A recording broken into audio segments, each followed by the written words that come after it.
Arestado ng pwersa ng Makati City Police Station Intelligence Section ang dalawang lalaki na lumabag sa Comelec gun ban, mga peking 1,000 bill at nahulihan ng hininalang pinatuyong daw ng marijuana sa Progreso Street, Barangay Guadalupe Viejo, Makati City kaninang alas 2:30 ng madaling araw. Kinilala ni Police Major Judge Roe Donato, hepe ng Station Intelligence Section, ang suspect na sina alias Steve, 18 anyos, residente ng barangay Ibay, Tipas, Taguig, at 2 beses na umunong nakasuhan ng illegal na droga nung siya ay minor de edad pa lamang, at alias Dixon, 26 anyos, residente ng barangay San Miguel, Taguig City. Ayon sa ulat, nakatanggap ng tawag ang mga operatiba ng Station Intelligence Section mula sa Barangay Information Network na mayroong kainainalang mga lalaki na umano'y nagbebenta ng illegal na droga sa nasabing lugar. Agad namang rumesponde sa lugar si Police Major Donato kasama kanyang Assistant Chief na si Police Captain Dennis Fernandez at mga operatiba ng Intel sa lugar upang kumpirmahin ang nasabing ulat. Pagdating ng responding team sa iniulat na lugar, agad na namataan ang 2 lalaki at mga parokyano nito. Agad na nagsagawa ng body frisk ang mga operatiba at nakuha mula sa posesyon ng mga suspek ang isang unit ng caliber 22 revolver na kargado ng 4 na bala, isang brick na naglalaman ng hininalang pinatuyong daw ng marijuana, 5 plastic sachet ng hininalang pinatuyong daw ng marijuana na nagkakalaga ng 102,000 pesos, isang hand grenade, isang Honda PCX, 2 helmet, isang bulto ng tig 1,000 na peking peso bill, sling bag at eco bag. Naharap ngayon sa kasong paglabag sa Article 2, Section 11 na RA 9165, Omnibus Election Code at RA 10591 ang mga naarestong suspect. Arestado isang hininalang tulak ng iligal na droga at kasabot nito sa isang matagumpay na bypass operation na isinagawa ng Pateros Municipal Police Station sa Colonel Flores Street, Barangay Santa Ana, Pateros. Kinilala ng bagong hepe ng Station Drug Enforcement Unit na si Police Lieutenant Felicito Briwega Jr. ang suspect na si alias RV, 25 anyos, at alias Louis, 48 anyos, kapwa itinuturing na street level individual sa illegal drug trade. Ayon sa ulat, bandang alas 8:05 ng gabi, sinagawa ang operasyon kung saan nasamsam mula sa mga suspek ang tinatayang 1 gramo ng hininalang shabu na may standard drug price na 6,800 pesos. Kasong paglabag sa Section 5 at 11, Article 2 ng Republic Act 9165 o ang Comprehensive Dangerous Drugs Act of 2002 ang ikinaso sa mga suspek. Kayo ay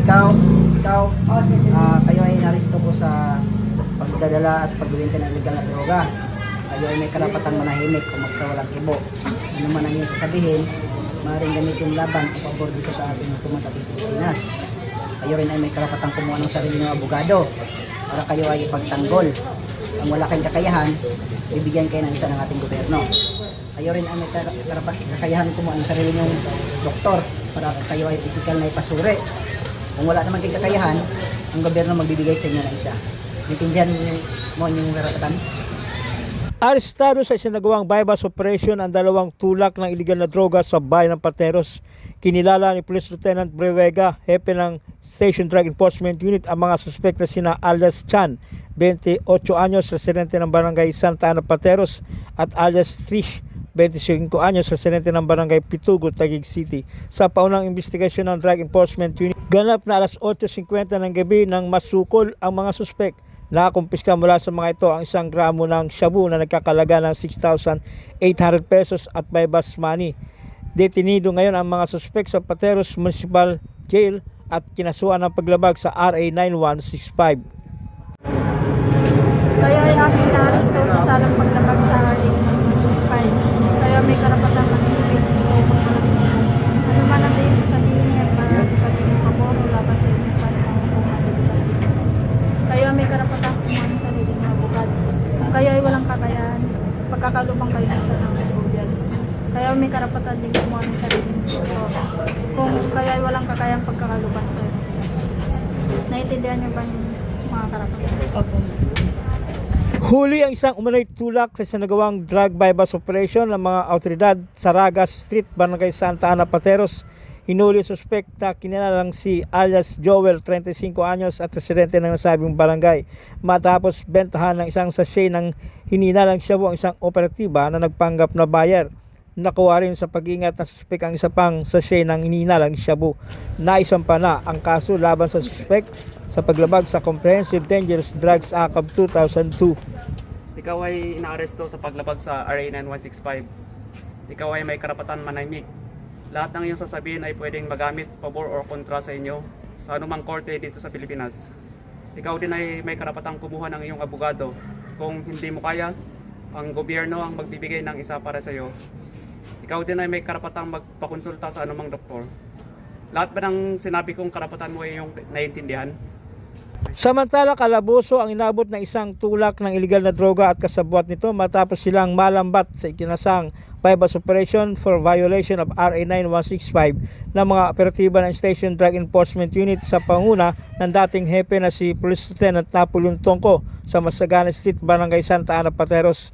Dakong alas 7:05 ng gabi sa nasambit na barangay, arestado ang suspect na sina alias Romeo, 38 anyos, residente ng Barangay Agho, Pateros, at alias Mark, residente ng Barangay Santa Ana, Pateros. Matapos na ito ay maaktuhang nagbebenta ng isang heat-sealed transparent plastic sachet na may lamang pinaghinalaang shabu sa isang operatiba ng pulis na nagpanggap na pusher buyer kapalit ng 200 pesos. Sa sinagawang pagsisiyasat sa katawan ng mga suspect na sinaksihan ng mga mandatory witnesses, na kumpiska mula sa kanila ang 3 pirasong heat-sealed transparent plastic sachet na may lamang pinaghinalaang shabu.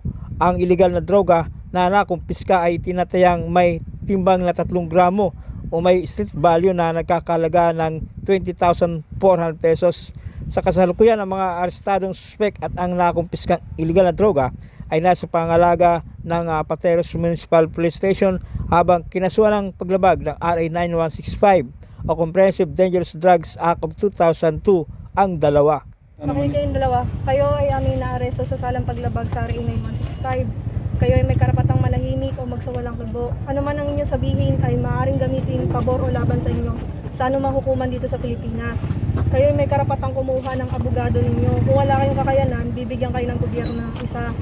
Kayo ay may karapatang kumuha ng doktor na inyong pinili upang magsuri sa inyo. Kung wala kayong kakayanan, bibigyan din kayo ng gobyerno ng isa. Naintindihan nyo ba ang lahat ng inyong karapatan? Naintindihan mo? Naintindihan nyo? Naintindihan mo?